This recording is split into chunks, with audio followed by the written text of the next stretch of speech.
Bulan sudah berlalu, kami kembali berkumpul. Kami terus mau belajar.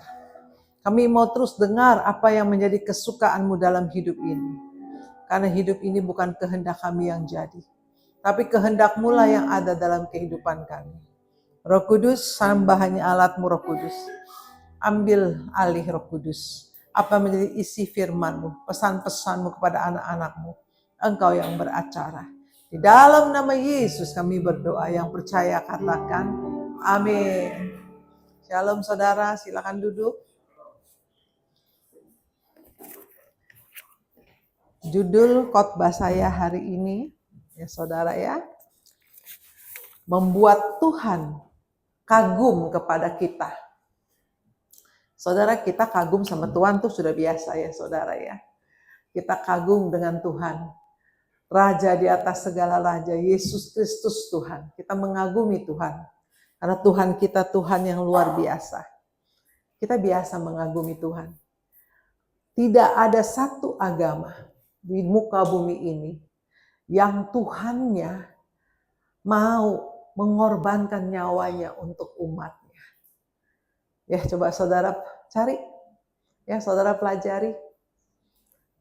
Agama mana yang Tuhannya mau mati disalib untuk menebus dosa kita? Nggak ada saudara. Cuma Yesus Kristus Tuhan kita. Kita kagum dengan Tuhan kita. Begitu besar cintanya, kasihnya kepada kita saudara. Luar biasa Tuhan kita ini ya saudara. Sekarang kita balik. Ya, sekarang saya mau ajar kepada saudara. Bagaimana kita bisa membuat Tuhan kagum kepada kita. Amin. Jangan saudara aja yang kagum sama Tuhan. Bikin Tuhan kagum sama saudara. Ini yang akan kita belajar hari ini saudara. Kita lihat Lukas 7 ayat 1 sampai 10. Lukas 7 ayat 1 sampai 10. Yesus menyembuhkan hamba seorang pemuda di Kapernaum. Setelah Yesus selesai berbicara di depan banyak orang, masuklah dia ke Kapernaum. Di situ ada seorang perwira yang mempunyai seorang hamba yang sangat dihargainya. Hamba itu sedang sakit keras dan hampir mati. Ketika perwira itu mendengar tentang Yesus, ia menyuruh beberapa orang tua-tua Yahudi kepadanya untuk meminta supaya ia datang dan menyembuhkan hambanya. Mereka datang kepada Yesus dan dengan sangat mereka meminta pertolongannya. Katanya, ia layak engkau tolong, sebab ia mengasihi bangsa kita, dan dia yang menanggung pembangunan rumah ibadat kami. Lalu Yesus pergi bersama-sama dengan mereka. Ketika ia tidak jauh lagi dari rumah perwira itu menyuruh sahabat-sahabatnya untuk mengatakan kepadanya, Tuan, janganlah bersusah-susah, sebab aku tidak layak menerima Tuhan di dalam rumahku. Sebab itu aku juga menganggap diriku tidak layak untuk datang kepadamu. Tetapi katakan saja sepatah kata, maka hambaku itu akan sembuh. Sebab aku sendiri seorang bawahan, dan di bawahku ada pula prajurit. Jika aku berkata kepada salah orang prajurit itu, pergi, maka ia pergi. Dan kepada seorang lagi, datang, maka ia datang. Ataupun kepada hambaku, kerjakanlah ini, maka ia mengerjakannya.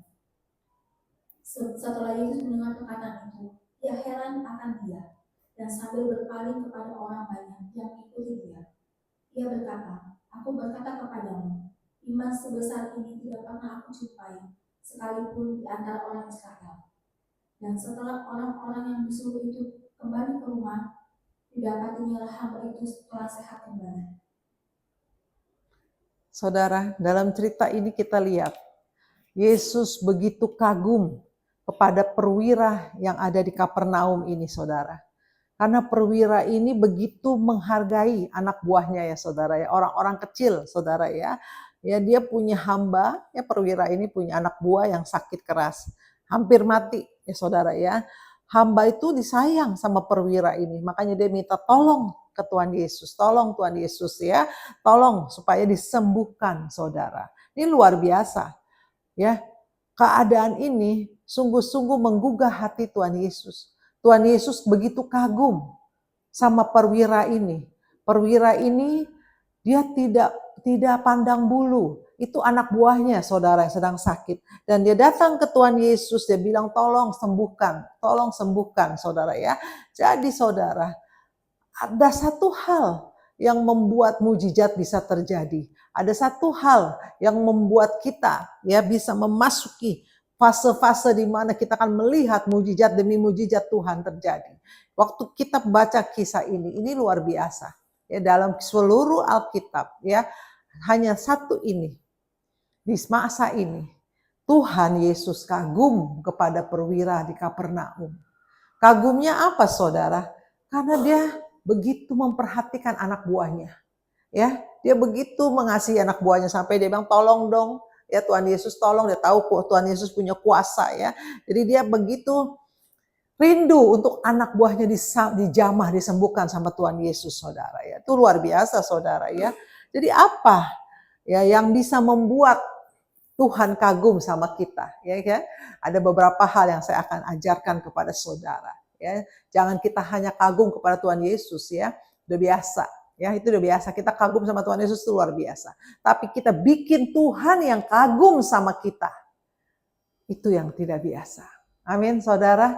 Salah satunya ini kita baca berita ini, bahwa dia begitu menghargai anak buahnya, si perwira di Kapernaum ini, saudara ya. Dia begitu mengasihi sampai dia mohon, bukan buat diri dia loh. Dia mohon ke Tuhan Yesus bukan untuk dirinya, tapi dia mohon untuk anak buahnya yang lagi sakit keras. Biar Tuhan jamah dan Tuhan sembuhkan, saudara. Jadi yang pertama dari kisah ini aja, kita bisa ambil kesimpulan. Tuhan mau kita apa? Yang pertama, kita memperhatikan orang lain tanpa pandang bulu, saudara. Ya, perhatikan benar-benar kita memperhatikan orang lain tanpa pandang bulu. Ya, saudara, itulah yang akan menarik Tuhan kagum sama kita. Ya, very simple, saudara, very simple. Ya, bagaimana Tuhan Yesus mati di dunia untuk menebus dosa kita. Ya, itu kekaguman kita sama Tuhan. Dan saat ini yang bisa membuat Tuhan kagum sama kita apa? Kalau kita tidak pernah membeda-bedakan orang. Mau orang kaya, orang miskin, tetap kita perlakukan sama, saudara. Itu yang akan membuat Tuhan kagum kepada kita. Coba kita lihat lagi. Yakobus 2 ayat 1. Yakobus 2 ayat 1. Jangan memandang muka. Saudara-saudaraku, sebagai orang yang beriman kepada Yesus Kristus, Tuhan kita yang mulia, janganlah iman itu kamu amalkan dengan memandang muka. Ayat 9. Ayat 9. Tetapi jikalau kamu memandang muka, kamu berbuat dosa, dan oleh hukum itu menjadi nyata bahwa kamu melakukan pelanggaran. Amin. Lihat, Tuhan ngomong dengan jelas, jangan memandang rupa, jangan melihat penampilan orang. Ya, jangan melihat orang kalau orang kaya kita deketin, salamin, ya, saudara ya. Para pengerja-pengerja di PD saya ini sudah 17 tahun ya, melayani di sini. Saya sudah mendidik bagaimana kita terhadap jemaat, perlakuan kita terhadap jemaat, dan kita tidak boleh membeda-bedakan antara jemaat yang punya atau jemaat yang kaya, yang kaya atau jemaat yang miskin. Kita tidak pernah membeda-bedakan karena Tuhan tidak suka. Tuhan mau kita tidak pernah memandang orang kaya atau orang miskin, saudara. Ya, tetap kita menghargai orang. Ada amin, saudara? Kalau sekarang ini saya melihat kasih sudah dingin. Firman Tuhan katakan kita sudah hidup di ujung daripada akhir zaman. Kasih sudah dingin. Ya, sudah hilang. Orang sudah egois, tidak peduli dengan orang lain. Tapi kalau saudara bisa melakukan apa yang seperti perwira di Kapernaum ini, memperhatikan orang kecil, ya saudara ya, itulah yang akan membuat Tuhan kagum kepada kita. Jangan cuek, saudara. Jangan maunya sama orang kaya. Kalau orang kaya, aduh sampai manggut-manggut. Aduh, saya tuh kadang-kadang kalau saya ini melayani ya saudara ya, saya mau diundang ke gereja-gereja persekutuan doa ya. saya bisa melihat perlakuan-perlakuan para pengerja, perlakuan para gembalanya ya. Kalau sama orang yang kelihatan dari penampilan ya, orang-orang yang beruang, mereka sampai, oh silakan duduk Bu, maju di depan Bu, duduk di depan, duduk di depan gitu ya. Ya, kalau orang yang dari penampilannya biasa-biasa aja, orang sederhana, nggak digubris saudara. Ya nggak disapa apa, ya cari kursi sendiri aja deh, cari kursi sendiri aja ya. Dimana kalau makanya ini yang di pojok-pojok situ nih, ini bapak-bapak nggak mau pindah sini nih. Ini ngeliat saya kan miring gitu ya. Ini VIP loh, ini VIP. Ini kalau Benny Hinn nih 10 juta nih. Kalau Benny Hinn yang khotbah nih, bagian depan nih 10 juta loh satu kursi loh. Karena saya pernah ikut seminar Benny Hinn, saya tahu sekali dan saya dibeliin sama jemaat. Dan saya kaget saya didudukin di mana, di depan, sama persis di depan ya. Jadi saya tahu tuh ini 10 juta sekitar 12 tahun yang lalu di Hotel Mulia waktu itu ya. Jadi saudara, jangan pernah bedain orang miskin, orang kaya, jangan bedain saudara. Kalau saudara mampu seperti perwira di Kapernaum ini, bahkan dia mempunyai kasih kepada anak buahnya yang lebih miskin dari dia dong otomatis ya saudara ya. Dia mempunyai kasih, dia minta tolong Tuhan Yesus, tolong sembuhkan. Dia punya itu yang menggerakkan hati Tuhan. Kok ada ya orang yang seperti ini? Ya kok ada ya orang yang begitu mempunyai hati yang besar, tidak egois, bukan sembuhin badan dia sendiri, tapi untuk karyawannya saudara. Inilah yang membuat Tuhan kagum kepada perwira di Kapernaum. Saudara mau buat Tuhan kagum kepada saudara, perhatikanlah orang-orang yang di bawah saudara. Ya jangan dicuekin ya saudara ya, perhatikan saudara. Saya baru kedapatan pembantu. Baru ya pembantu lama ya biasa kalau yang muda gitu kan, yang kerja sebentar nggak lama nikah gitu ya, saudara punya pacar apa segala macam, masuk lagi yang baru lagi gitu ya. Saya lihat kurusnya luar biasa. Sampai saya bilang kamu tinggi, lebih tinggi dari saya, tapi kurus tulang semua saudara. Sama Astrid, dia lebih kurus lagi dari Astrid. Saya bilang, aduh ini kamu ntar patah-patah nih tulang ini. Kuat nggak nih nyapu ngepel rumah saya? Kuat Bu, kata gitu kan. Kuat, terus wajahnya diem aja nggak pernah senyum. Nggak pernah senyum. Nah kalau saya tuh, nah ini, siapapun yang masuk ke rumah saya, Tuhan izinkan masuk ya. Jadi pasti ada sesuatu. Begitu hari kedua saya bisa merasakan. Saya ngomong sama anak saya bilang Mbak Angela, kan saya tanya, kamu kerja dari umur berapa? Umur 13 Bu, saya di warteg. Oh warteg itu, saya udah tahu orang-orang kerja yang kerjanya di catering, di warteg, itu pasti bangun jam 2, jam 3 pagi kan. Oh Bu, katanya. Terus saya kok melayani, gitu. Saya kerja dari umur 13 tahun. Dia sekarang udah umur 16 tahun, saudara ya. Terus dan begitu, dia cerita seperti itu. Jadi saya tangkap. Oh, keras hidupnya. Nggak bisa senyum, saudara. Harus senyum, tapi kerjanya bagus, rapi, bersih, bagus. Terus saya bilang, di sini, ini adalah rumah saya, rumah doa. Ya, jadi kita itu ada damai sejahtera, ada sukacita, ada kesukaan di hati, saya bilang gitu ya. Saya nggak mau tiap hari lihat muka kamu betut, gitu ya, nggak bisa ketawa. Dia nggak bisa ketawa. Terus saya bilang, mana ibu kamu di mana? Di kampung. Bapak saya di Jakarta. Loh, kamu nggak suka video call? Enggak, saya nggak dekat sama bapak saya. Saya lebih dekat sama ibu saya. Waktu dia ngomong ibu saya, mata dia berkaca-kaca. Nah, saya memang hobi nih saudara. Hobi apa? Menginterogasi Mbak gitu loh ya. Jadi kan saya tahu nih orang bagaimana kehidupannya di kampung seperti apa gitu. Ya ada waktu buat nyantai ya, buat saya panggil mereka. Nah, dan gitu saya suka ajak ngobrol. Saya anggap keluarga. Kalau saya bilang, kalau kamu kerja sama saya selalu bawa dalam doa keluargamu di kampung. Nah, satu lagi pembantu saya yang lebih tua ada punya anak, dan kamu saya suka doain anak kamu semua. Ibu kamu jagain ke anak kamu, saya doain semua. Anak kamu kerja sama saya. Saya mau bisa tinggal bilang sama Tuhan, mereka berdua kerja sama saya Tuhan. Mereka membantu saya. Jadi tolong Roh Kudus, malaikat Tuhan jagain keluarga mereka semua di kampung. Anak-anaknya juga yang masih baru umur 3 tahun, ya tolong Tuhan jaga. Itu selalu saya bawa dalam doa untuk pembantu-pembantu saya. Nah, waktu pembantu saya ini, saya bilang, tolong mulai senyum di rumah ini. Karena saya nggak suka lihat orang tuh betut gitu ya. Terus gitu saya tanya dia, bisa keluar dari mulut saya. Setelah kerja di warteg di mana? Di Ancol. Waduh, Ancol itu orang kaya loh. Saya bilang, iya Bu, bertiga. Bisa keluar lagi dari mulut saya tanya. kamu makannya ayam, pakai ayam nggak? Enggak Bu, cuma sayuran doang. Bos kamu kerjanya apa? Ancol. Ancol mah udah pasti orang beruang semua ya saudara ya. Bos saya punya hotel. Ya bos saya punya restoran. Terus kamu nggak pernah makan ayam, 2 tahun dia kerja di Ancol. Enggak Bu, saya makannya dikasih, ya beli sayuran-sayuran aja, saya nggak pernah makan ayam 2 tahun. Oke, masuk rumah saya. Masuk rumah saya, apa yang saya dapat, apa yang saya makan, itu kamu makan. Daging apapun, saya tanya, saya dapat kemarin dikasih daging babi. Ya, ada babinya. Mie goreng ada babinya, ya gitu, ada lapciongnya. Ya, saya bilangnya begini, saya cuma ngomong satu kata sama bantu saya dua. Ini ada lapciong. Lapciong adalah daging babi, ya. Bakmi, ya saya makan dikit, karena takut gendut ya, saya dikit cicip, saya mau bagi kalian, mau nggak? Oh mau Bu. Oh betul, saya bilang itu hebat kamu orang pintar.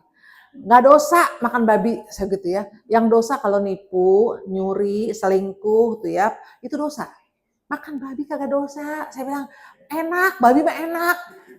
Gitu ya Bu ya, dia makan. Wah, dalam 3 hari dia naik 1 kilo. Saya suruh timbang. Hari pertama timbang naik. 3 hari kemudian naik 1,5 kilo. Bayangin timun 38 kilo timbangan dia. Pertama kali dia naik timbangan, dia tinggi kurus 38 kilo. Saya cuma jalannya juga begini, agak bongkok karena dia tinggi ya saudara ya. Saya bilang, kamu jangan cembetut begini, kamu mesti banyak senyum. Banyak senyum, ayo banyak senyum. Kalau kamu masuk kamar saya, senyum. Hehehe, udah ketawa senyum. Karena kamu akan ngurusin papi saya loh. Papi saya akan datang nanti kalau weekend, datang, dan papi saya kalau ngajak ngomong orang cembetut, papi saya nggak suka gitu. Kamu tugasnya duduk, dengerin papi saya curhat. Ya, karena papa saya tuh kepanjangan umurnya udah 82, temennya udah nggak ada semua. Ya, temennya udah nggak ada semua, dia telepon, ya mati, yang satu lagi bininya, istrinya pada angkat. Satu hari dia telepon lagi temennya yang mudaan, ya baru umur 60 lebih. Papi saya telepon, di depan saya tuh, saya ingat banget. Ya, Aping namanya Aping, ini gue, terus nggak lama diambil sama encinya, sama istrinya, perempuan. Siapa nih? Ini Inghua, katanya. Oh Inghua, Aping lagi stroke, kata gitu kan, nggak bisa ngomong. Hah? Lagi stroke? Coba ngomongin. Ping, lu lagi stroke ya, udah deh cepet baik ya, katanya. Lu ngomong apa gua kagak ngerti. Katanya, lidahnya ketarik saudara. Terus tutup telepon.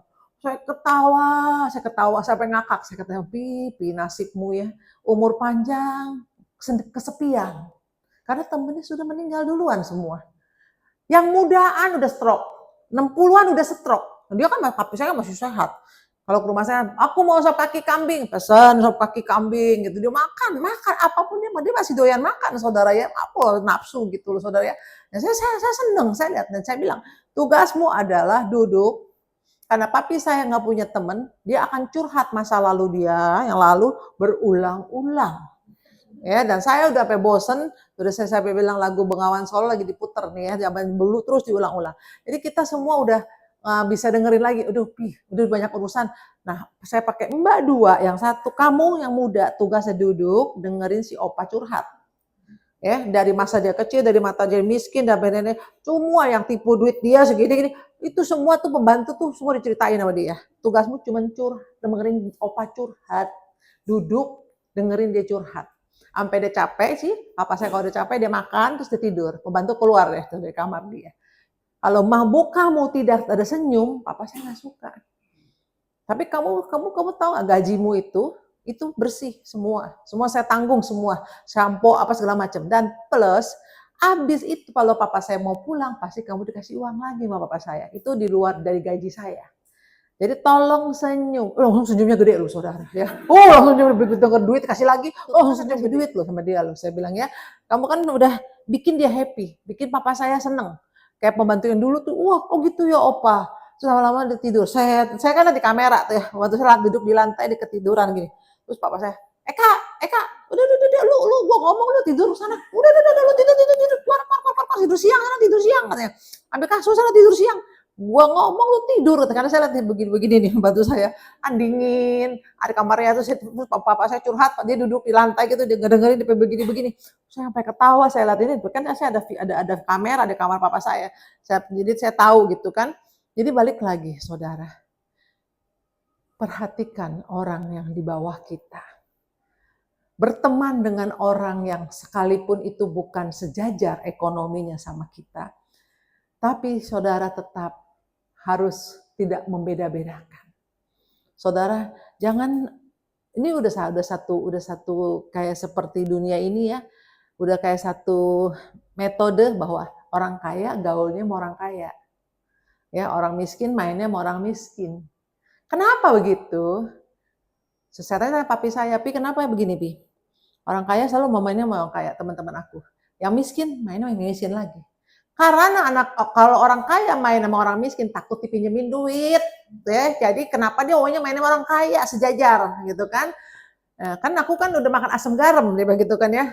Tapi kan jadi saya baru mengerti. Oh, oke. Tapi kan nggak semua orang seperti itu, saudara. Justru kalau saudara memperhatikan orang yang lebih di bawah saudara, Tuhan akan kagum sama saudara. Saudara tidak hanya take advantage, ambil keuntungan dari orang-orang teman-teman yang kaya-kaya, ntar jualan ini, jualan itu. Orang kaya-kaya kan pasti beli gitu kan ya. Macam-macam. Saudara, saya sampai ketemu satu orang. Masuk ke satu komsel gereja besar. Ya, di situ waktu dinubuatin jelek banget. Terus dia mau ketemu, terus dia bilang saya mau ketemu ibu. Oke, ketemu di rumah. Terus dia bilang kita konseling. Dia bilang, Bu, ibu omong semua benar, Tuhan tegur saya keras sekali. Saya juga kaget Tuhan tegurnya keras. Dia bilang, memang saya itu masuk gereja karena satu motivasi saya. Saya punya bengkel mobil. Dan saya kepingin orang-orang yang saya kenal di gereja, nanti servis mobilnya ke bengkel saya. Jadi saya ke gereja, bukan karena cari Tuhan. Karena mau cari kelangganan.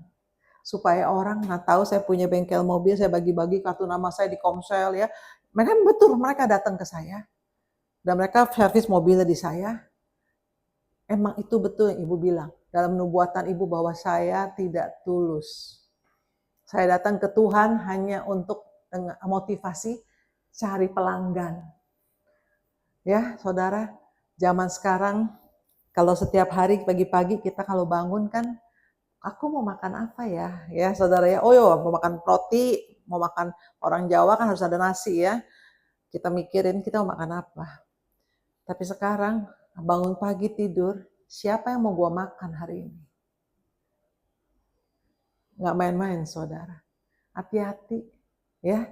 Jadi kita ini cerdik seperti ular, tulus seperti merpati. Amin.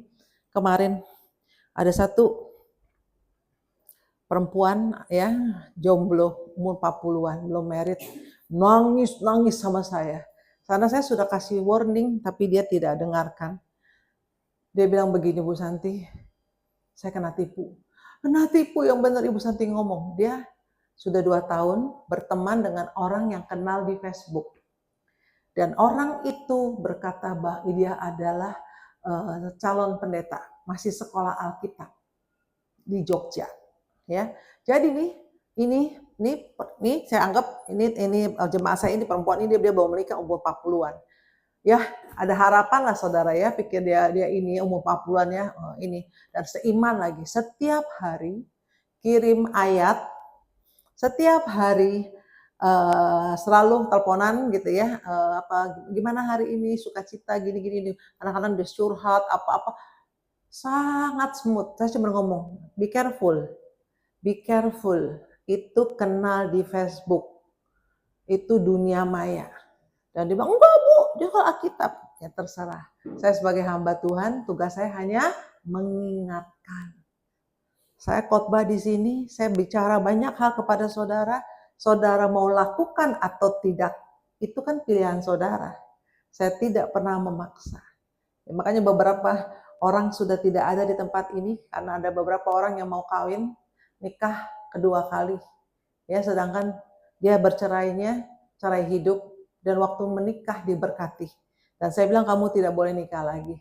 Dan mereka keluar dari PD ini karena mereka berkata, Ibu Santi terlalu fanatik. Ibu Santi tapi mana mungkin saya nggak boleh nikah gitu, saya masih muda kok, bla bla bla. Silahkan cari pembenaran, saudara. Tapi yang saya ajarkan adalah firman. Kita tidak bergerak dengan logika, tapi dengan firman Tuhan. Ada ayatnya semua. Kalau kita cerai hidup, kita tidak boleh menikah lagi. Waktu awal-awal kalau waktu konseling, Bu sakit hati, wah saya udah sakit hati, Bu nggak bakal kawin lagi saya mah Bu. Nggak ada 2 tahun datang lagi, Bu saya mau nikah. Nanti calon saya mau saya bawa sama Ibu, coba dong Bu dilihat Bu.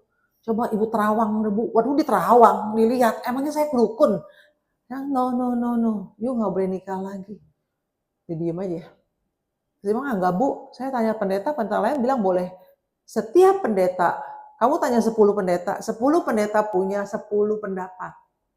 Jadi kamu jangan tanya pendeta, yang kamu harus tanya Tuhan lewat firman. Disinilah jawaban semua permasalahan hidup saudara adanya di firman. Dan singkat cerita itu anak, ya saya bilang itu anak masing-masing 40-an ya, nangis gerung-gerungan, belum baru nyanyi, udah gerung-gerungan, ada apa? Kasus nih. Baru nyanyi kan, saya lalu kan kalau mau nubuatin orang kan ke rumah saya nyanyi dulu, udah nangis gerung-gerungan, terus tiba, kenapa? Saya bilang gitu kan, kok sampai begini kamu gerung-gerungan? Bu, kemarin Bu, ceritanya saya udah nggak bisa akses, handphonenya mati, Facebooknya hilang, saya udah transfer 30 juta, buat apa? Dia bilang, dia udah mau lulus, jadi ada, kalau sekolah Alkitab kan ada yang sarjana, terus sarjana, masternya lagi kan ya gitu ya, MTH gitu, Master of Theology ya kalau sekolah Alkitab ya. Dia mau masuk, dia mau lanjutin lagi. Ya Tuhan dia bang taruh dia hati dia untuk belajar lagi, belum boleh pelayanan dulu untuk master. Jadi dia sampai kasih kesian, bang saya mau ngapain, saya nggak punya uang. Ya udahlah kalau nggak punya uang ya udah nanti terserah, nanti ditugaskan di mana, melayani di pelosok-pelosok mana, kata gitu kan.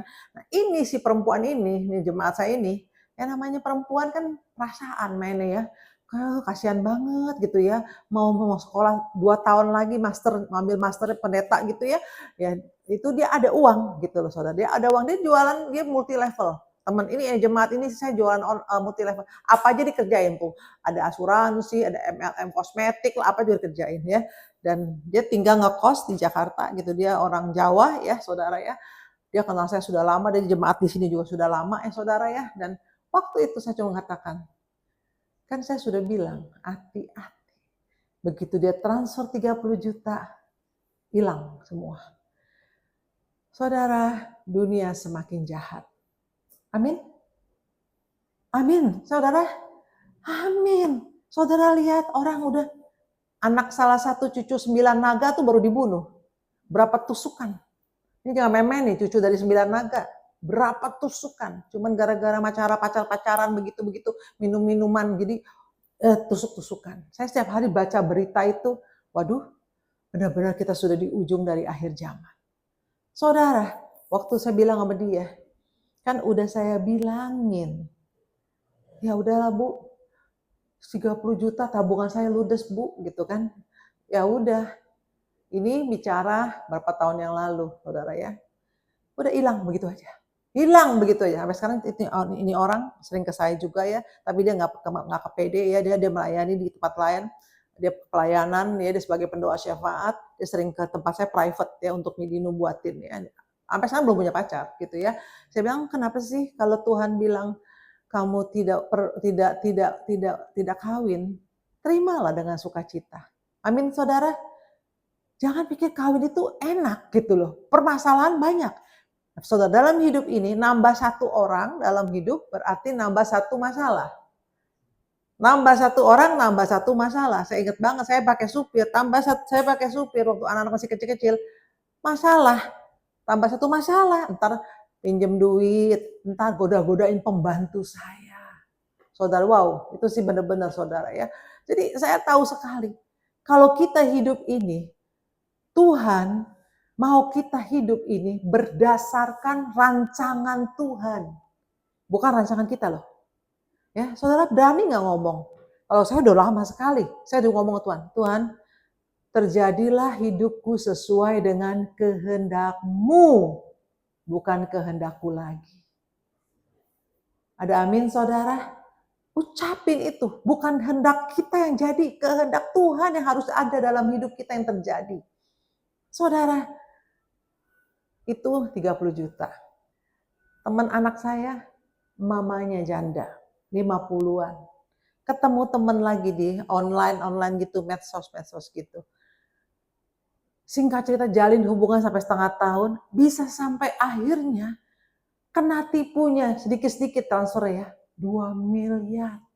Nangis gerung-gerung, cerita sama anak saya. Anak saya cerita lagi sama saya bilang, "Gue mau cerita sama siapa?"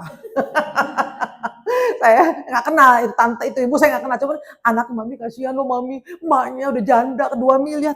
2 miliar. Anak Tuhan loh. Hikmat mana? Hikmat mana? Kita punya hikmat kan?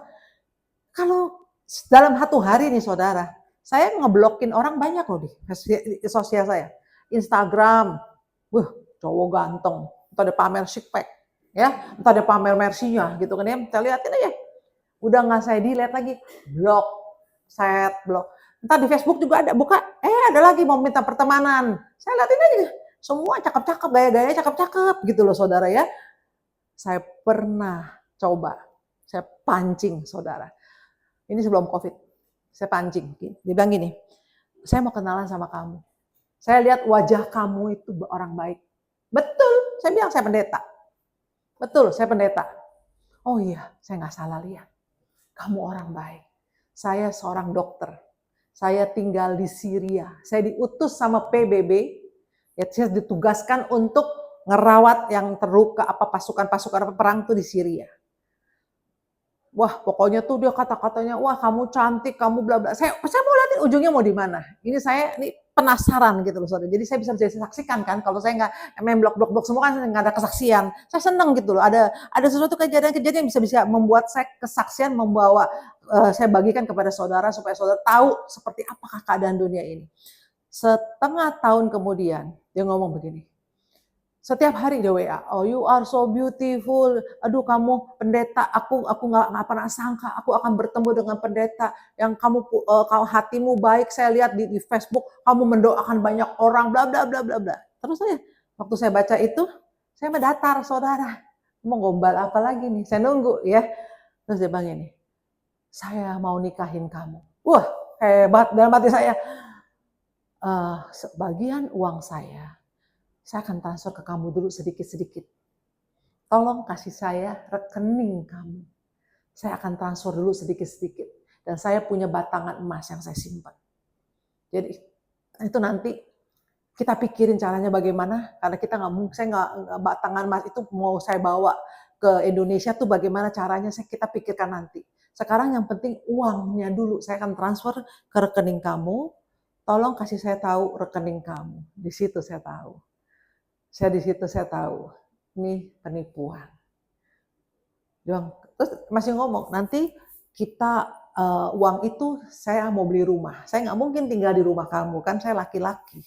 Ya saya yang akan belikan rumah buat kamu. Oh oke.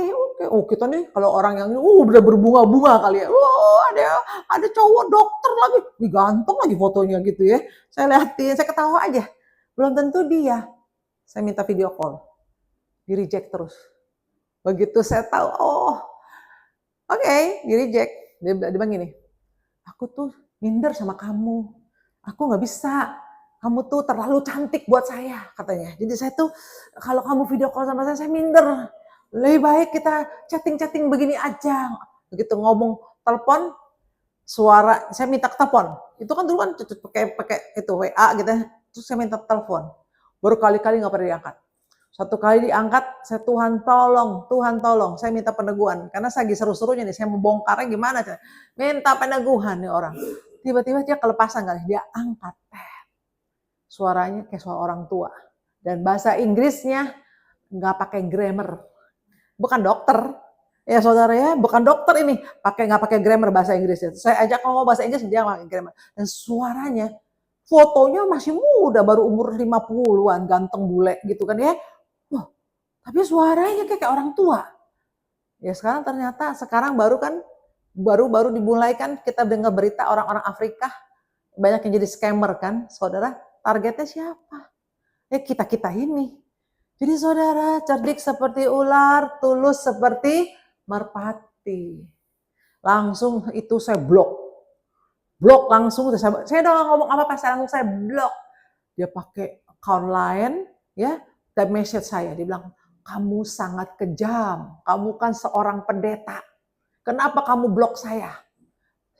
Saya blok lagi, blok. Saya blok lagi aja, nggak pakai ngomong, nggak pakai ngejawab, saudara. Buang-buang energi. Nggak ada seminggu, masuk lagi account lain. Tuh, kamu sama ngomong. Kamu angkat dong, katanya. Kalau saya mau bicara sama kamu, katanya, saya tuh udah sayang sama kamu. Sekarang kamu tinggalin saya begini aja, gini. Saya blok lagi, blok, gitu ya, saudara. Sampai hari ini banyak sekali. Setiap hari kalau saya buka, saya mau main jelas. Aduh, ilah nih Instagram, dah ilah ini Facebook, semua pertemanan, mukanya kadang-kadang yang dipamerin kan mercy-nya gitu ya. Ntar apanya, ada pudelnya, ntar lagi makan di tempat steak yang enak, foto gambar steaknya yang itu tuh, steaknya yang kata anak saya bilang, Mam, ini kalau gambar steaknya nih seporsi bisa 3 juta nih, Mam. Yang tipe wagyu yang gimana lah, saya nggak ngerti lah. Sama kalau makan tinggal makan, anak saya ngerti semua. Ini semua bohongan. Saudara, sampai itu sekarang yang jemaat saya itu yang belum menikah ini ya, saya bilang kamu jangan pusingin. Jangan cari-cari. Kalau udah waktunya Tuhan kirim jodoh, dia akan datang ke kamu. Jalanin pelayananmu, hidup bersama dengan Tuhan Yesus, Tuhan udah mau datang. Kamu kira menikah itu mudah? Nggak mudah. Dari 2 kepala, dari 2 perut. Yang kita kan berdua dah menikah, suami saya dari 2 kepala, 2 perut. Ya, nggak gampang menyatukan cara berpikir. 1 perut aja masih berantem kakak adik. Padahal 1 perut 1 rahim. Masih ada berantemnya. Apalagi 2. Kalau bukan dari Tuhan, gak usah saudara. Belajar untuk doa. Kehendakmu lah yang jadi dalam hidupku. Kalau saudara doa ini doa yang sangat, waktu itu langsung Tuhan bicara sama saya, Santi, ajar jemaatku berdoa seperti ini. Supaya rancanganku yang jadi, bukan rancangan, bukan keinginan mereka. Karena banyak sekali keinginan anak-anakku di bumi ini kedagingan, saudara. Kepingin ini. Jangan, saudara. Doa. Berani nggak, saudara, ngomong sama Tuhan? Hidup ini rancanganmu lah yang jadi. Amin, saudara. Saya kalau ngitung 20 tahun saya jadi pendeta, saya ngomong sama Tuhan, Tuhan, PD Gracia udah mau 17 tahun. Kalau buka toko kan toko rugi ya. Ya sekali ibadah sama kolekte itu jomplang sekali, kita harus support dana. Kedua, Tuhan, di waktu yang sama, waktu saya harus melayani Tuhan bilang menjadi seorang full timer, papa saya sudah mau beliin saya toko di LTC 20 tahun yang lalu, itu LTC baru bangun. Jadi buka cabang dari toko papa saya. Kalau saya bilang, Tuhan, saya dagang ya, habis saya dagang kan sore saya bisa terima tamu di rumah, saya bisa doain, saya bisa konselingin. Tapi apa, saudara? Tuhan bilang nggak boleh. Nggak bisa, kamu harus jadi seorang full timer. Nah, saudara, di situ kita akan dilihat sama Tuhan, ketaatan kita. Mau ikut Tuhan, maunya Tuhan atau maunya kita. Sampai sekarang, ya oke Tuhan, saya ikut maunya Engkau. Saya tidak boleh dagang apapun, tidak boleh dagang. Padahal udah gatel deh.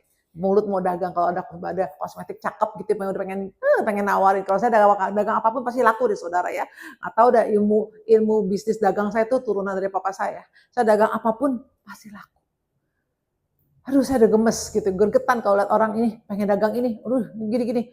Anak saya kan yang kecil, pedagang waktu online belum rame, anak saya. Dia dagang online. Makanya setiap jam 12 malam dia harus mantengin. Itu produk-produk dari China tuh keluar kan jam 12 malam kan, jamnya beda ya. Makanya anak saya minusnya itu, Keisha itu minusnya sampai 1000 loh, saudara. Baru kemarin dia lasik. Dia lasik ya. Dia bilang, puji Tuhan Mami ada sana teknologi lasik. Karena setiap malam tuh dia harus komputer terus kan. Jadi matanya makin dalam, minusnya makin dalam. Dia waktu itu jaga online, wow, sampai dia bisa pesta ulang tahun Sweet 17 dia di hotel. Bayar sendiri. Mami nggak usah keluar uang, aku punya uang. Zaman itu 17 tahun lalu puluhan juta ya, kita hotel, kita pesta di Menara Peninsula. Itu dia sewa tempat, dia ini semua itu dari uangnya sendiri, dagang online. Saya bilang, kadang-kadang saya mau bantuin dagang, gemes gitu ya. Nggak boleh, nggak boleh dagang. Nggak boleh dagang. Boleh lah, pendeta yang dagang kan juga banyak gitu, boleh aja kan. Namanya buat sampingan Tuhan, nggak boleh.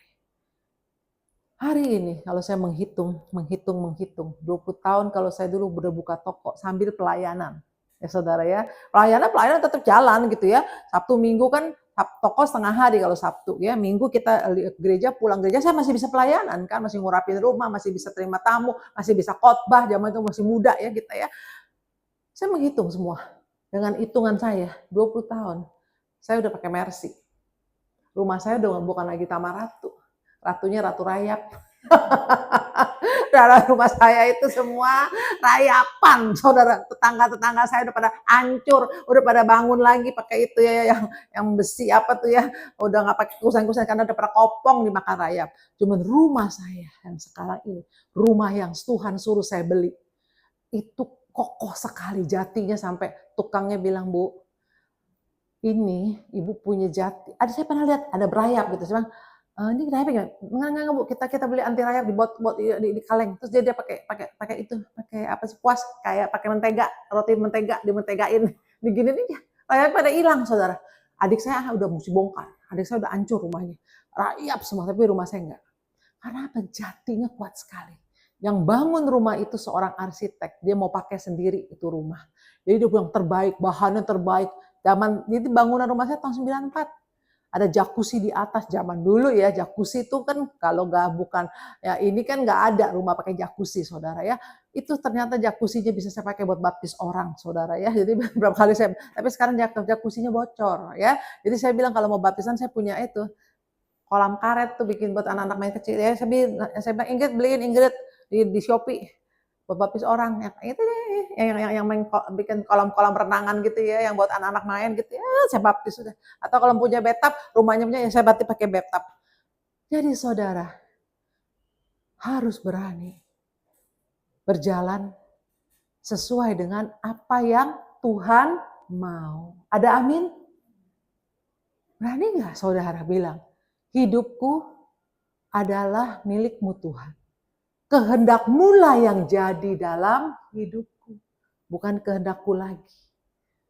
Saya tahu begitu saya melihat bahwa perjalanan pelayanan saya sampai 20 tahun, sampai besok kita 17 tahun nih Gracia ya, 17 tahun.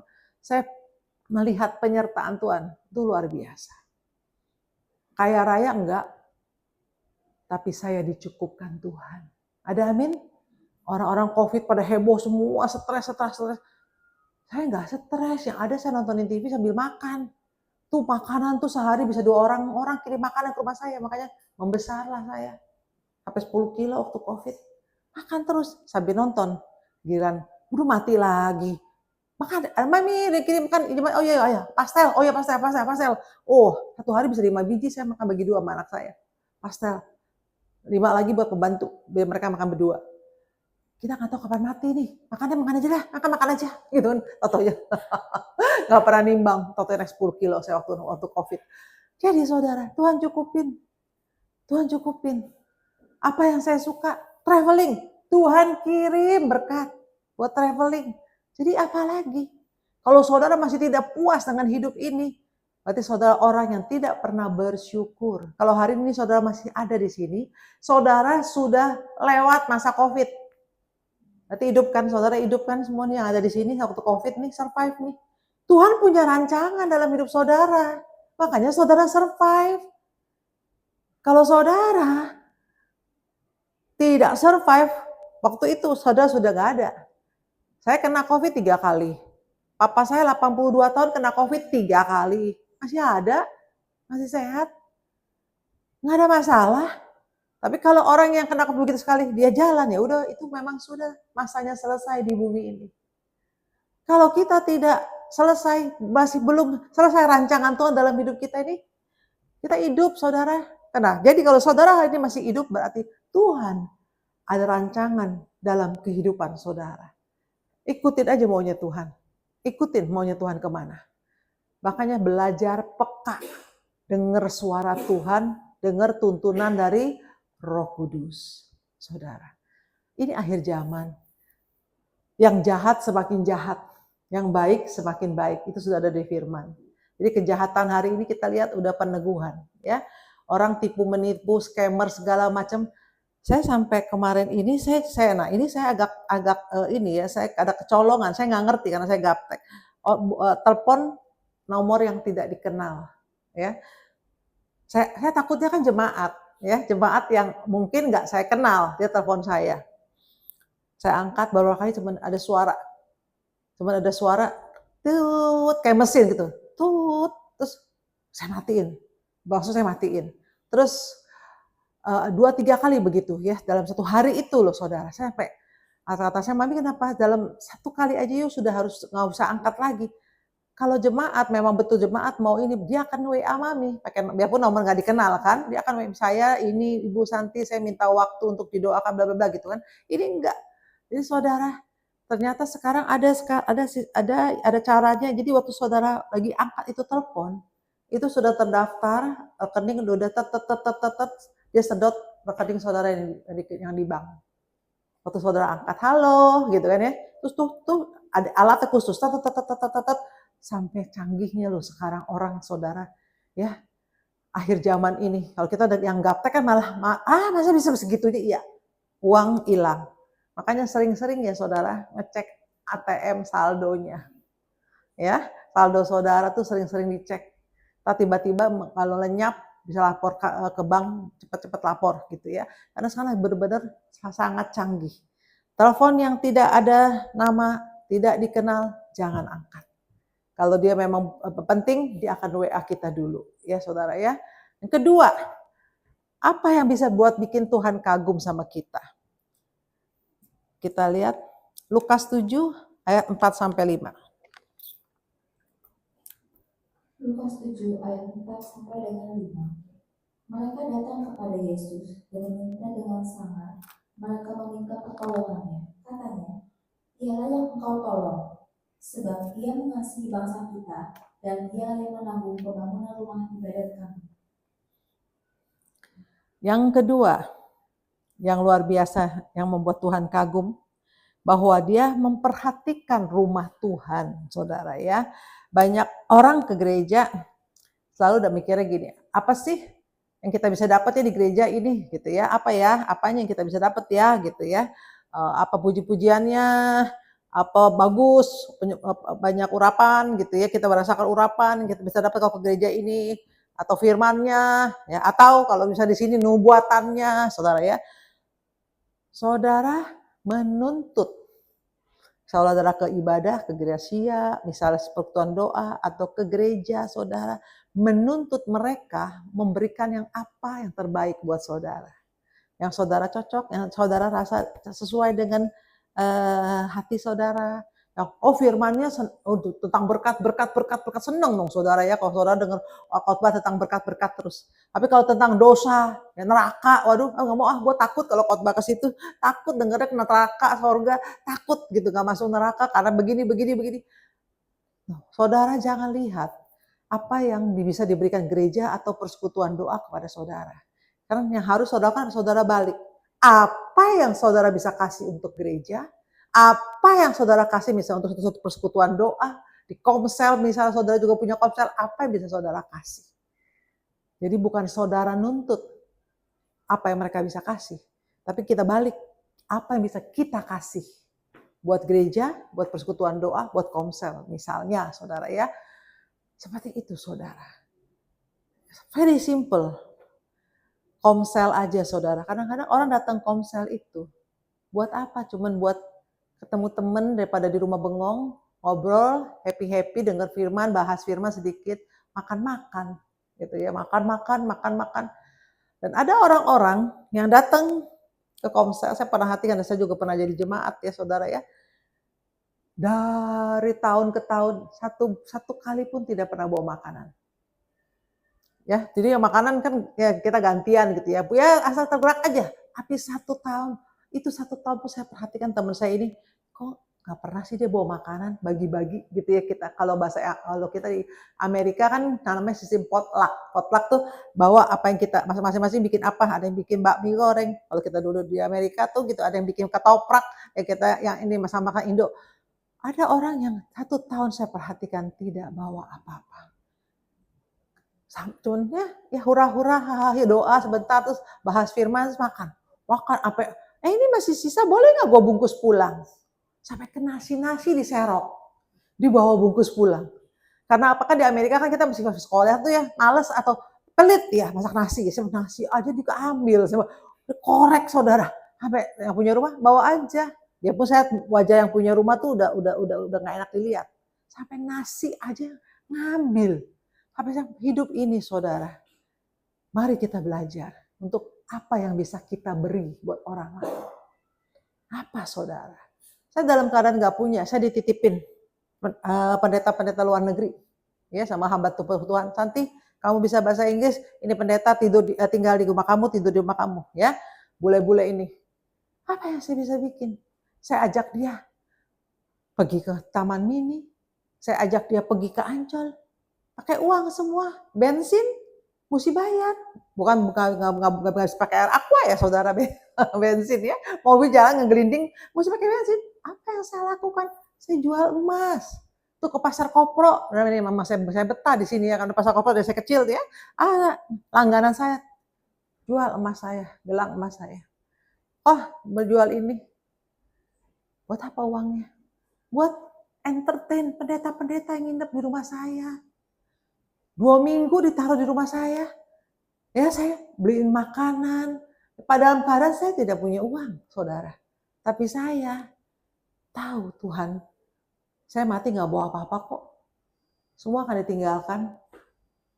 Tapi ini hamba-hamba Tuhan yang dititipin, kasihan.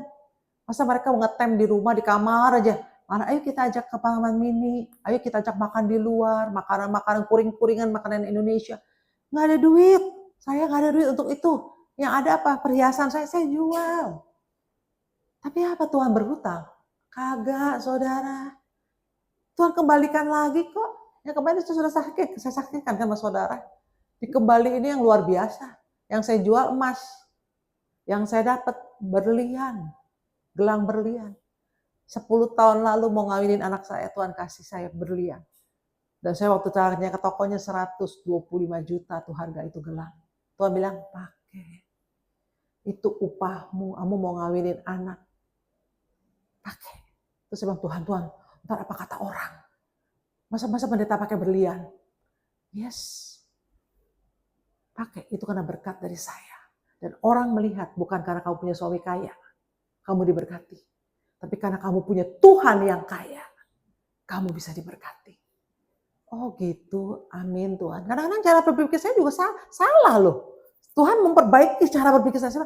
Aduh, Tuhan pakai tas branded saya. Apa kata orang? Tuh kedagingan, pendetanya kedagingan ya, pakainya LV, pakainya Chanel. Apa katanya? Tapi Tuhan bilang apa? Pakai itu berkat. Kita mau jalan-jalan, orang datang ke rumah. Bu, mau kemana? Saya dengar mau jalan-jalan ke Eropa, Bu, iya. Kota apa aja, Bu? Kota ini. Ikut tuh, saya selalu ikut tuh. Dia amplop. Ini mata uang euro ya, Bu. Shopping. Jangan disisain. Beli tas. Di Eropa kan itu kan dia cukup berada sering ke Eropa. Paling murah tuh LV, semua branded, Ibu beli. Jangan dibawa pulang lagi nih duit. Jangan disisain. Tapi, wih, daripada gue beli tas, mendingan kita tabung. Ya, saudara ya. Tapi apa pesannya dia? Ibu pakai. Beli tas, Bu. Beli LV, Bu. Beli Gucci, Bu. Itu semua murah, Bu, di Eropa. Oh gitu ya. Tuhan yang dandanin. Coba kalau saya suruh nyari uang sendiri, beli-beli begitu-gitu ngapain? Uang dari persembahan berapa sih? Berapa? Hamba Tuhan nggak ada yang gaji, persembahan orang seleranya. Apa bisa dihitung-hitung? Atau orang nggak kasih persembahan, saya tolak set, yang ini nggak pernah kasih persembahan, ya gue nggak mau terima dia lagi. No, karena saya diajar Tuhan, tidak boleh membedakan orang. Amin, saudara. Gak kasih persembahan pun, bawa makanan pun, gak ngasih apa-apa pun, cuma saya thank you. Tetap saya layani. Padahal orang kaya. Dulu saya waktu masih belum dipakai Tuhan, kalau saya minta tolong ke pendeta didoakan, semampu saya masukin uang di amplop. Saya minta tolong didoain, saya tanya. Atau kadang-kadang benar-benar habis-habisan. Apa ya? Saya beli makanan, saya beli roti, beli apa. Saya datang minta tolong doain, ya saya bawa. Saya nggak mungkin. Ini saya didikan mama saya. Mama saya selalu bilang, kasih makan orang itu adalah perbuatan yang paling baik. Kamu tidak akan pernah kelaparan. Mama saya itu begini, saudara. Dia Buddha, tapi sebulan 2 kali dia bisa ke pasar gotong royong, namanya pasar gotong masih ada apa enggak deh sekarang ya, pasar gotong royong itu beli ikan, beli udang yang besar-besar, dia masak. Dia undang teman-temannya dia. Kalau nggak teman-temannya, teman-teman papi saya. Dia bilang, panggilin tuh besok makan malam di rumah gini, mami saya masak. Itu mami saya jago masak. Sampai saya, mam, masa nggak salah nih setiap bulan begini, nggak apa-apa. Kita ada kok. Kita nggak akan miskin kalau kita kasih orang makanan. Itu orang Buddha, saudara. Punya pemikiran seperti itu. Dan hari ini juga saya juga katakan kepada saudara, perhatikan orang lain. Saudara bilang, saudara Bu, saya dalam kesusahan. Kalau saudara turun ke bawah, yang lebih susah dari saudara banyak. Banyak saudara. Saya sampai hati kemarin saya lihat di Instagram, di China, kenapa bisa barang begitu murah? Mereka di pegawainya dibayarnya sangat murah. Dan saudara tahu mereka tidurnya kayak apa? Satu kamar kecil dibagi dua sisi. Ini ranjang susun. Itu udah kumuh, itu ruangannya kumuh ya saudara ya. Mereka tidur di situ. Mereka nggak ada kamar. Jadi mereka udah kayak robot. Tank, tidur, set. Jadi mereka udah nggak ada privacy. Mungkin kalau barang mereka misal mereka punya uang, mereka punya perhiasan udah dicuri kali. Lagi tidur diambil sama temannya satu kamar itu. Itu tuh mereka tidur sampai ibarat kata kayak orang homeless, kayak orang itu ya, kayak orang jalanan, kayak pengemis. Makanya dia bilang, kenapa kita bisa menikmati barang Cina dengan harga murah? Karena mereka dipekerjakan seperti itu, udah seperti maaf bukan kayak orang, kayak binatang. Tidurnya begitu berjajar atas bawah. Tas di situ tidur pakai tas. Sampai saya merenung. Kalau dia punya perhiasan atau dia punya uang, pasti bisa dicuri kan? Mungkin mereka langsung setor kalau ada uang gitu atau gimana? Mereka disumpetin di perut mereka kali kalau lagi tidur. Karena itu gampang sekali orang untuk ngambil barang mereka. Jadi kenapa barang China begitu murah? Mereka ditindas. Makanya banyak orang China pada mau kabur, saudara. Sampai hari ini begitu canggih, begitu bagus itu ya pembangunan China. Tapi mereka yang pekerja pabrik ini, waduh kasihan sekali saudara. Saudara pasti yang punya dogi pasti sayang ya. Kandang dogi saudara lebih bagus daripada tempat mereka tidur. Saya pernah ngelihat jemaat, buset, saya kan udah takut anjing saudara ya. Saya udah bilang saya takut anjing. Tapi orang yang kenalin kadang-kadang nggak ngomong. Saya nggak kenal sama itu ibu. Yang kenalin nggak ngomong. Ibu saya takut anjing. Jadi begitu saya datang, anjing, itu saya udah kalap. Sofanya saya injek. Dia mau jilat-jilat saya. Saya injak tuh sofa. Maaf ya Bu, kandangin ya anjing. Saya bilang gitu kan. Ibu Santi takut anjing. Iya, ibu undang saya untuk usir setan kan. Bukan usir anjing. Tolong kandangin. Saya paling takut sama anjing. Saya begitu. Mungkin saya ada trauma. Saya rasa saya ada trauma masa lalu. Mungkin saya pernah digigit atau gimana. Cuma saya nggak ingat. Tapi yang namanya anjing saya takut sekali. Gitu. Terus saya naik tuh sofanya. Saya bilang, sampai yang ngenalin saya ocehin, saya telepon, Bol, lain kali kasih tahu kalau yang mau ngenalin. Saya takut, lupa Bu Santi lupa gitu kan. Begitu dia bilang, oh Bu Santi, baru tahu ya Bu Santi nggak takut sama setan, tapi takutnya sama anjing. Iya, itu uniknya saya. Setiap manusia punya keunikan masing-masing kok. Wah saya lihat ada itu kandangnya cakep banget saudara ya. Terus anjingnya tuh ya memang cakep, putih bulunya juga bagus gitu ya. Dikasih pita ya. Seminggu 2 kali nyalon Bu, tuh anjing cakep amat itu bulunya apa melingkar tuh kata pitanya gitu, nyalon Bu gitu. Saya bilang ibunya, iya Bu, kenapa anjingmu nyalon kamunya kucel ya kalau maunya kamu nyalon ikut nyalon ya anjingmu disalon kamu juga penampilan kucel gimana mau kata suaminya nggak ke pelakor gitu. Ada kasus juga itu ibu suaminya ada pelakor. Jadi saya bilang Bu nih. Saya orangnya belak-belakan. Satu poin, saya bacain 2 poin, 3 poin nih saya bacain. Dia diem aja. You bisa bawa anjing ke salon. Kenapa you nggak ke salon? Beresin tuh muka, penampilan yang cakep. Ya di luar sana suamimu posisi tinggi. Ada sekretaris apa-apa di kantor. Cakep-cakep kan perempuan sekarang itu. Yang blasteran itu. Apalagi SPG mobil ya saudara ya. Saya kalau ikut ke mall SPG mobil itu roknya segini nih. Langsung kurus. Siapa yang merenung orang-orang campuran kebanyakan blasteran ya cakep-cakep ya saudara ya. Kalau hitam pun hitam manis gitu ya. Gimana laki-laki nggak berpaling kalau di rumah di perempuan si ibunya cuma pakai daster bau bawang ya. Saya bilang, saya sekarang aja tidur pakai minyak wangi. Kalau saudara tahu, kalau saudara mau itu minyak wangi saya ratusan. Kalau mau saya itu botol itu 100 lebih. Karena udah nggak muat, terus saya taruh lagi di meja dia, nggak muat lagi saudara. Anak saya kalau pilih deh tuh, tapi jangan yang ini ya, masih baru ini. Anak saya nggak pernah beli minyak wangi, yang nikah tuh ambil dari lemari saya, saking saya suka minyak wangi. Tidur aja nggak ada suami, tapi enak aja nyium wangi sendiri, badan kita sendiri gitu kan ya, ada enak rasanya gitu kan, seger gitu ya. Padahal nggak ada suami, apalagi yang punya suami. Mari saudara, pakai hikmat dalam segala perkara. Amin. Saudara lihat, dia begitu benar-benar ini apa orang-orang ini yang memperhatikan rumah Tuhan. Saudara, banyak sekali orang ngomong masa gini, Bu, perpuluhan, saya kasih perpuluhan, tuh duit kemana? Tuh jemaatnya tuh gembalanya makin kaya raya, makin ganti mobil segala macam. Itu urusan dia. Saudara, yang penting saudara lakukan bagian dia. Kenapa sih? Saudara kepinginnya ngeliat jemaat pendeta saudara pakai mobilnya yang kecil, ya misalnya, atau istrinya juga ubanan panjang-panjang gitu ya, nggak penampilannya berantak itu udah tua banget gitu, kenapa gitu? Ya, dia kalau memang itu upah dia sebagai seorang hamba Tuhan, ya dia digaji, dia juga mungkin melayani tempat lain dapat persembahan, it's okay. Saudara tugasnya apa? Kalau Tuhan suruh kasih beri ke gereja, ya beri ke gereja. Kalau tugasnya saudara, kalau saya gitu, Tuhan bilang kasih ke gereja, gereja. Kalau Tuhan bilang kirim ke desa, saya tahu ke desa. Berarti apa? Kan saya dulu pengurus daripada Mission Care. Saya kan tahu desa-desa yang membutuhkan dana untuk membangun desa. Saya kumpulin perpuluhan saya beberapa bulan, saya kirim untuk bangun desa, bangun gereja di desa.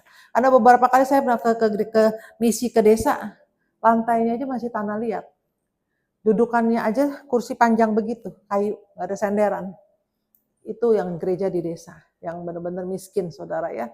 Jadi kalau kita sekarang ini, perhatikan rumah-rumah Tuhan, perhatikan pelayanan, perhatikan saudara, jangan kita yang nuntut. Selalu kita yang maunya diberi. Ya yang itu nggak enak, gereja ini nggak enak, gereja itu nggak enak. Jangan saudara. Sekarang kita balik, kita putar. Apa yang bisa saya beri buat gereja ini? Apa yang bisa saya beri buat persekutuan doa? Buat apa pelayanan ini? Saudara, berpikir dan minta sama Roh Kudus untuk menuntun saudara dalam memperhatikan orang-orang di sekitar saudara. Entah itu gereja, persekutuan doa, entah itu yang di desa, pendapatan di desa. Pernah saya menyumbang, ada satu proposal dikasih ke saya dari desa, pendeta, buat pemugaran gerejanya. Saya kasih. Tapi waktu itu setengah tahun kemudian, saya digerakkan Tuhan untuk saya datangin tuh gereja. Waktu itu saya masih muda, saya di Lampung ya saudara ya, masih muda, saya masih nyetir sama rame-rame teman-teman, saya masuk ke tulang bawang desa-desa. Saya lihat yang ada gerejanya masih berantakan, yang ada parabola. Jadi uang yang saya kasih bukan buat benerin gerejanya, pendetanya beli parabola. Itu saya renungkan, pendetanya sampai kaget saya datang, kaget gitu ya. Terus begitu saya cuma, saya nggak banyak omong, saya cuma bilang gini, Tuhan mungkin dia butuh hiburan di desa, kesian gitu ya. Udah saya nggak marah-marah, wah mulai hari ini gue nggak mau kan, soalnya dia beli deh. Nggak, saya ambil positifnya, kasian di desa nggak ada hiburan, ya jadi itu yang dia butuhkan parabola. Bilangnya buat renovasi gereja padahal. Tapi it's okay, saya bilang it's okay. Tuhan saya sudah memberkati, itu urusan dia sama Tuhan, udah, tapi saya selalu ambil positifnya. Jadi saya tidak mau kepahitan, sedikit-sedikit kepahitan. Jangan saudara, jangan, nggak usah kepahitan. Kita lihat, oh oke, nggak beres. Kalau saudara saya nggak ada damai, ya sudah, ya saudara udah cukup sampai di situ. Kalau saudara belajar lagi, saudara Tuhan akan izinkan engkau dikecewakan untuk engkau mengampuni. Ada amin? Kalau saudara nggak pernah dikecewakan, saudara nggak pernah bisa mengampuni. Tuhan izinkan kau dikecewakan. Yang ketiga, apa yang bisa membuat Tuhan kagum?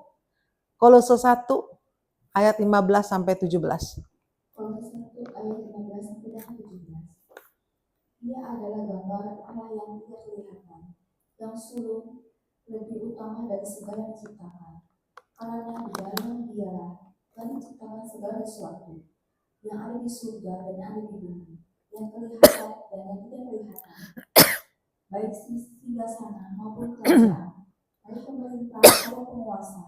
Segala sesuatu diciptakan oleh Dia dan untuk Dia. Dia ada terlebih dahulu dari segala sesuatu, dan segala sesuatu ada di dalam Dia.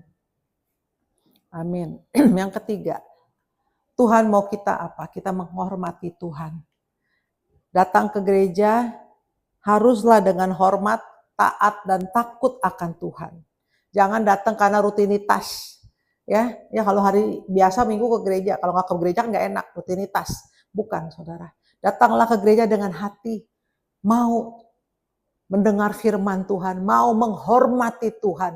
Saudara mau belajar lebih lagi, supaya rancangan Tuhan ada dalam kehidupan saudara dan itu digenapi dalam kehidupan saudara. Banyak orang datang ke gereja hanya rutinitas. Kalau nggak ke gereja, apa kata orang, apa kata tetangga, apa kata saudara. Ya, saudara, banyak orang yang begitu, hanya rutinitas. Saudara, dan saya sering sekali melihat, kalau saya di mimbar kan saya melihat begini kelihatan. Yang duduk, kalau kita khotbah, hamba Tuhan khotbah, duduk main handphone. Main handphone, saudara. Saya pemikir mungkin lagi balas kerjaan kali ya. Gitu. Tapi kalau saya diposisikan seperti itu, apapun, pekerjaan apapun, saya tidak akan buka handphone saya. Tunggu sampai selesai ibadah. Karena saya datang untuk menghormati Tuhan Yesus. Saya datang untuk beribadah, mau belajar, mau mengerti pesan firman Tuhan. Apapun bisnis, saya percaya kalau kita mempunyai hati yang sungguh-sungguh mengasihi Tuhan, bisnis apapun, ntar keburu, Bu kalau nggak cepat balas, Bu, ntar keburu dia cari orang lain. Ya silahkan. Karena Tuhan tidak akan pernah salah dalam memberkati kita. Ada amin, saudara? Orang yang membatalin tendernya sama kamu, misalnya pekerjaan sama kamu, gara-gara kamu lupa, lagi di gereja, lagi sedang konsentrasi, kamu nggak balas WA dia cari orang lain. Ya sudah. Ada lagi yang ke gereja. Saya sampai tanya teman sebelahnya. Dia kalau saya khotbah tuh nunduk terus tuh ngapain? Kerja atau apa? Ya, berhubung Ibu Santi nanya. Main game, Bu. Jadi selama saya khotbah di PD Gracia ini, dia duduknya di belakang, dia selalu duduknya di belakang, selalu nunduk. Ya, sekali-sekali doang angkat kepala, nunduk lagi. Saya pikir kerjaan ya, saya pikir. Ternyata dia main game. Jadi saudara, hormati Tuhan. Sekalipun itu khotbahnya misalnya ngantuk, mungkin kalau khotbahnya ngantuk, ya udah ngantuk, bangun lagi, kan? Ngantuk, seger lagi. Ada kan orang yang begitu. Saya dulu pernah jadi jemaat kok, ngantuk banget itu. Aduh, itu tuh orang pelan ngomongnya ngantuk banget, tapi mesti seger Tuhan. Bisa aja Tuhan pakai dia lagi bicara. Untuk masalah saya saat itu, kita nggak pernah tahu. Datang untuk menghormati Tuhan. Jadi masa masih bisa main game di dalam gereja, pendetanya lagi khotbah. Heboh nggak tuh saudara? Karena saya benar-benar penasaran. Setiap kali saya khotbah dia di belakang kenapa nunduk melulu. Saya bilang kalau dari gereja setan, gue tahu dari gereja setan penyusup, kita tahu. Tapi ini bukan penyusup, gitu kan? Ngapain? Apakah dia balas kerjaan? Temennya, ya saya ibu tahu. Saya udah tendang-tendang dia, Bu. Taruh handphone. Seru. Oh, Ibu Santi di sini lihat kan? Saya lihat gitu, nunduk aja, main game, saudara. Jadi gimana? Hidupnya berantakan. Orang ini hidupnya berantakan. Papa mama berantem, suami juga berantem. Dia suaminya lebih kaya dari suaminya. Dia bisa tampar suaminya. Datang ke saya cerita, oh saya berantem nih Bu. Saya gampar. Tapi digampar. Oh, mentang-mentang kamu anak orang kaya, suamimu lebih nggak punya. Digampar, saudara. Ini zaman edan ya, saya bilangnya. Aduh, bukannya istri KDRT, dia suaminya di KDRT. Suaminya diem aja. Karena suaminya orang nggak punya. Emang suaminya juga nggak ada kerjaan, kayak numpang hidup sama dia deh. Saya bilang ya. Jadi ini semua udah kayak benang kusut nih. Kadang-kadang saya kadang-kadang Tuhan, kayaknya rambutku makin tipis ya, pusing mikirin nama jemaat ya. Aduh, antik-antik zaman sekarang gitu loh. Urusannya macam-macam gitu loh, saudara.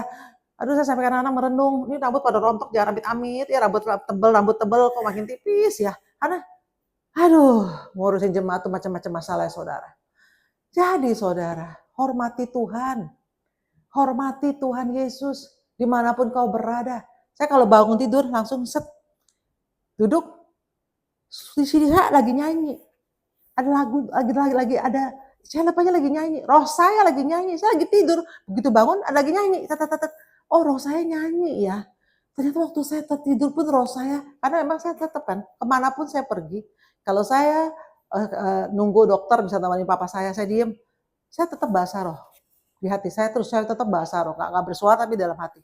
Jadi saya selalu connect, kemanapun saya pergi jalan-jalan ya, saya naik bus, kalau saya nggak tidur, saya lihat pemandangan, tapi hati saya berbahasa roh. Atau enggak saya bilang, Tuhan Yesus kau baik, engkau dahsyat Tuhan, engkau baik, luar biasa. Ntar lagi sedang begitu, tiba-tiba peserta tur yang lain, saya lagi di Swiss waktu itu ya, naik kereta di pegunungan Swiss, 4 jam itu kereta jalan pelan-pelan ya, kita makan dan menikmati pegunungan di Swiss. Temanku tur saya, San, kamu lu lihat tuh gunung banget. Dulu kan kita ngeliatin kalender ya San, adanya di kalender tuh gunung di Swiss tuh, pakai ada apa SSS-nya gitu, salju-saljunya. Sekarang kita lihat langsung ya San, kok, iya kok. Dan mati saya ganggu aja. Aku kan lagi mau bermasmur, Tuhan Yesus terima kasih siapa saya ada di sini gitu kan. Saya bisa lihat tuh gunung-gunung. Anak-anak saya lebih-lebih, masih muda kok, masih belasan waktu itu. Ya, waktu pertama kali ke Swiss pertama kali, saudara ya. Itu tidak bisa diomong dengan kata-kata. Engkau ikutin Tuhan, engkau menghormati Tuhan, Tuhan tidak akan pernah berhutang kepadamu. Jalanin maunya Tuhan apa. Jangan lawan. Jangan bantah. Gak mau Tuhan, saya maunya begini. Tolong Tuhan, saya maunya ini. Jangan saudara. Kalau minta sama Tuhan, saudara boleh saudara bilang Tuhan saya pengen ini. Tapi tetap kehendak-Mu lah yang ada dalam hidup. Amin, saudara. Kan gak semua orang peka dengan suara Tuhan, ya. Kalau kecuali yang memang sudah benar-benar ya bisa dengan suara Tuhan. Ya. Kalau orang-orang yang belum peka, selalu saya bilang kalian selalu tutup doa dengan satu kalimat. Tuhan inilah doaku, kehendak-Mu lah yang jadi dalam hidupku. Amin. Jangan Tuhan saya mau ini, A, B, C, D, sepanjang tuh sampai 10 tuh ya. Amin. Udah, tadi kan, Bu. Mana janji Tuhan? Mana saya nggak terima gini. Deh. Saya bilang, apakah itu yang Tuhan mau dalam hidupmu atau maumu sendiri? Lihat, Tuhan mau dihormatin, saudara. Tuhan kita Tuhan yang luar biasa. Raja di atas segala raja. Orang tua kita yang kelihatan Tuhan mau kita juga menghormati orang tua. Terhadap Tuhan pun kita juga mau menghormati Tuhan. Yang berikutnya, Lukas 7 ayat 7 sampai 10. Apa yang membuat Tuhan kagum sama kita?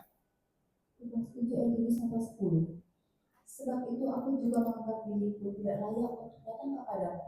Tetapi katakan saja sepatah kata, maka hambaku itu akan sembuh.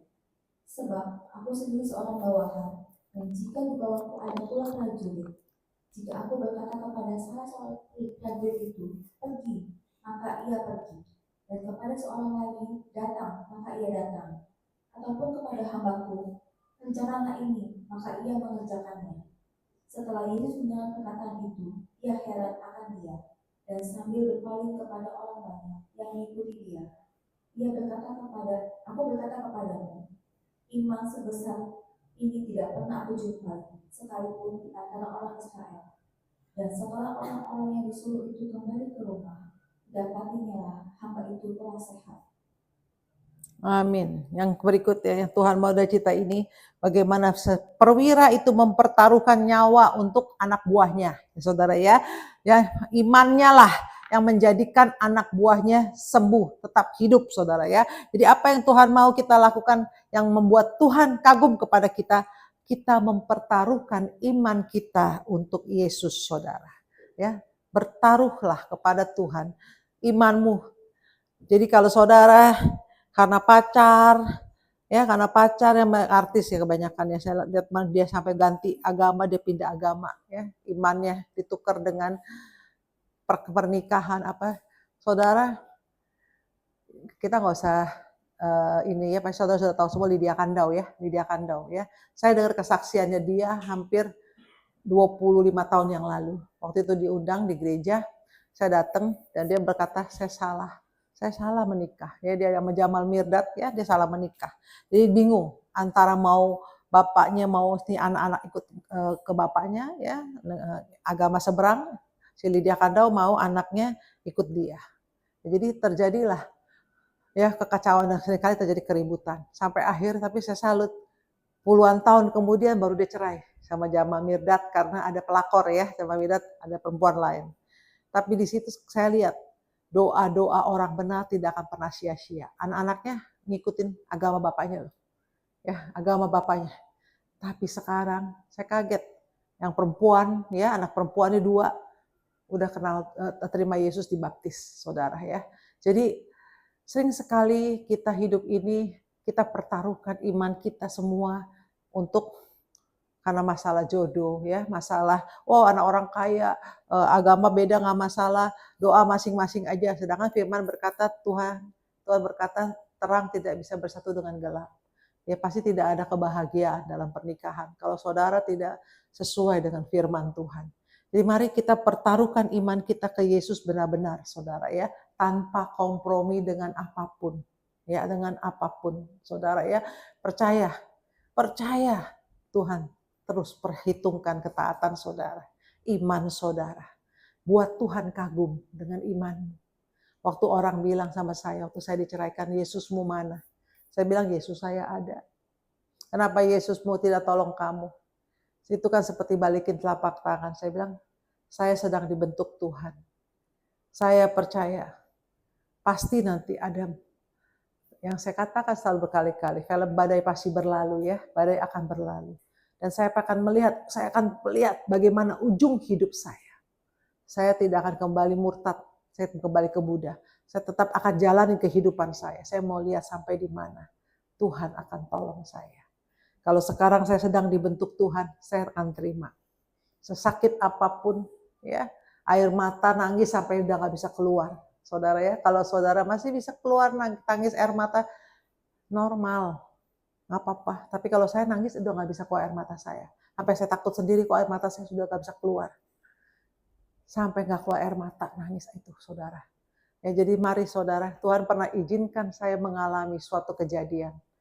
Tuhan yang sama juga yang akan menolong saudara. Amin. Apapun yang saudara alami hari ini, jangan pernah tukar iman saudara karena dunia saudara ya. Jadi saya percaya apapun yang saudara lakukan hari ini, belajar untuk membuat Tuhan yang kagum kepada saudara. Kalau saudara sudah lakukan itu, wah berkat itu kayak air saudara. Mengalir. Itu terus menerus saudara akan terima berkat seperti kucuran air. Kadang-kadang saya bingung sendiri. Saya tidak dibayar siapapun, tidak ada gereja manapun. Tetapi Tuhan pelihara saya selama 20 tahun saya pelayanan. Kemarin saya baru ngitung, ternyata saya sudah ke 53 negara. Saudara, saya udah ke 53 negara. Buat saya itu ya biasa kali umur segini. Tapi kalau buat anak-anak saya itu nggak biasa. Tapi anak saya untuk mencapai itu mereka bayar harga. Orang-orang weekend, teman-temannya pada ke mall, minum-minum kafe segala ya, pada makan-makan di mall. Anak saya enggak. Anak saya semua kalau Sabtu Minggu itu pelayanan. Karena saya paling penuh jadwal saya kalau di Sabtu sama Minggu. Minggu khotbah. Ya, kalau Sabtu itu pengurapan rumah atau kalau nggak ibadah di rumah, family itu fellowship gitu ya. Anak saya nggak ada ya ikut teman-temannya tuh. Kafe-kafe mall nggak ada. Karena saya bilang Angela Keisha, Tuhan kasih kamu karunia untuk dipakai. Tuhan mau kita melayani. Bukan disimpan bantet, istilah kasarnya jadi bantet itu karunia. Tuhan kasih kamu karunia untuk melayani orang. Ayo kita melayani. Nggak usah mikir ke mall. Tapi kalau teman ulang tahun, pergilah. Jadi kalau yang satu bilang, mami aku temennya, oh ya apa? Angela Keisha yang nemenin saya. Gitu saudara ya. Tapi kalau cuma buat hangout, teman-teman ABG dia, nggak ada anak saya hangout di mall, nggak ada. Pelayanan terus. Tapi kan Tuhan nggak pernah berhutang. Mana ada temennya seumur ini sudah ke 53 negara. Sampai ada cowok yang naksir sama Angela, baru buka Instagram aja, nggak jadi deh katanya. Ngaji kenapa? Buset, gua nggak punya apa-apa, nggak ada apa-apanya. Ini cewek kaya, nggak jadi deh, nggak jadi katanya. Padahal udah demen banget. Yang kenalin tour leader, saudara. Tour leader, dan dia juga tour leader nih cowok. Karena cuma melihat Instagram Angela, saya bilang, emang bukan jodoh lah. Saya bilang gitu kan, belum apa-apa, udah mundur, saya bilang gitu kan. Dia lihat Instagramnya Angela, negara-negara yang kita pergi semua, ya kan tour leader, dia tahu gitu ya. Mamanya pabrik apa? Mamanya pabrik apa? Pendeta. Kok pendeta bisa kaya begitu? Ya kalau Tuhan yang kaya, ya kita juga kaya kan. Amin saudara. Saudara tahu gak sih? Tuhan bicara sama saya kalau saya lagi nangis, saya mendoakan orang yang jemaat saya lagi kekurangan. Sampai saya datang ke Tuhan, pengen nangis, yang Tuhan tolong, kasihan itu sampai rumahnya disita, bla bla bla bla. Dia sampai harus pindah ke Malang. Terus Tuhan cuma ngomong gini, Santi, proses kehidupan yang harus dia jalani. Dia harus jalani. Kamu tidak bisa jadi Tuhan dalam hidup dia. Di rumahku, gudangku penuh dengan emas, harta, kekayaan yang siap aku kucurkan ke bumi untuk anak-anakku yang membutuhkan. Tetapi dosa-dosa mereka yang menghalangi mereka untuk menerima berkat. Itu yang Tuhan ngomong ke saya. Jadi saya tahu sekali, ternyata Tuhan punya gudang emas, gudang berkat di surga yang siap dikasih buat kita. Jadi saudara tidak akan pernah kekurangan. Saudara pasti akan dicukupkan Tuhan. Orang kalau tanya saya, Bu, Ibu kaya raya? Oh, saya nggak kaya raya, saya dicukupkan Tuhan. Mau makan cukup ada duit. Mau traveling cukup ada duit. Udah itu aja. Bu, nggak mau punya rumah ada kolam renang, nggak mau masuk angin kalau berenang, ya nggak kepengen. Belum bersihin kolamnya, saya mau bersihin. Bu, nggak mau kolam ikan, nggak mau. Pembantu ribet terus di kolam. Udah nggak usah. Rumah saya nggak ada yang hidup. Cuman orang yang hidup. Nggak ada pohon, nggak ada binatang. Ikan dulu punya ikan koi. Koinya 17 ekor. 17 ekor dari ikan saya beli rumah bekas ya, yang dari yang punya rumah pertama. Setiap bulan ngambang. Entar 2, entar 1, dalam setengah tahun 17 habis mati semua saudara. Abah saya lagi bilang, ini kan koi mahal ya, jangan-jangan dagingnya enak. Coba gitu kan deh, kan saya bodoh-bodoh kan saya nggak ngerti. Saya bilang kita freezerin yuk, angkat dulu freezerin. Terus saya telepon papa saya, ikan mati lagi. Ya ilah katanya. Masih nggak diurus, udah pakai filter, udah si pembantu juga udah cuciin, udah kasih makan, udah aku mana tahu dia matinya karena apa gitu kan, aku kan nggak ngerti pelihara binatang. Aku freezerin deh nanti coba kita goreng papi datang kita goreng, kita rasakan ini ikan koi rasanya apa.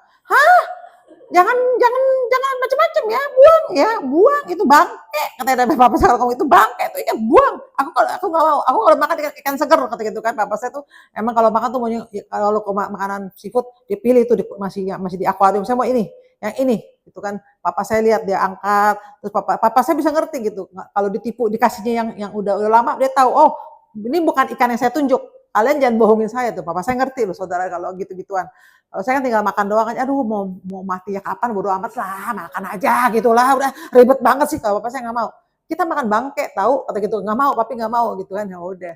Makanya papa saya hidupnya sehat ya, makanya sampai umur 82 saudara ya. Kalau kita kan cuek aja gitu. Nah, jadi singkat cerita, apapun yang ada kita alami hidup ini, Tuhan akan kagum kepada kita. Kalau kita hidup memperhatikan orang lain, tidak pandang bulu, orang miskin kaya nggak dibeda-bedain. Jujur aja, saya itu lebih banyak ngobrol, lebih banyak memperhatikan jemaat yang nggak punya. Karena kalau orang tidak punya, gampang tersinggung. Jadi saya terbalik, saya bilang sama anak saya, perhatikan jemaat-jemaat yang kurang berada. Kalau yang udah berada mah udah pede, nggak apa-apa emang jemaat kaya. Tapi kalau yang nggak kaya itu saya lebih banyak ngobrol, lebih banyak berinteraksi. Saya tidak mau dia minder ya atau gimana saudara ya. Jadi itu yang saya lakukan. Ya karena saya pernah mengalami kok nggak punya uang kayak gimana, minder kayak gimana gitu kan, nggak punya suami kayak gimana, dicemburuin orang kayak gimana. Pernah saudara ya, jadi sesama anak teman-teman komsel cemburuin kita gimana, mentang-mentang saya janda gitu loh saudara ya. Jadi itu semua saya sudah jalanin. Makanya saya selalu perhatikan lah hidup ini benar-benar jangan asal-asal hidup ya saudara ya. Belajar untuk memperhatikan orang yang di bawah kita.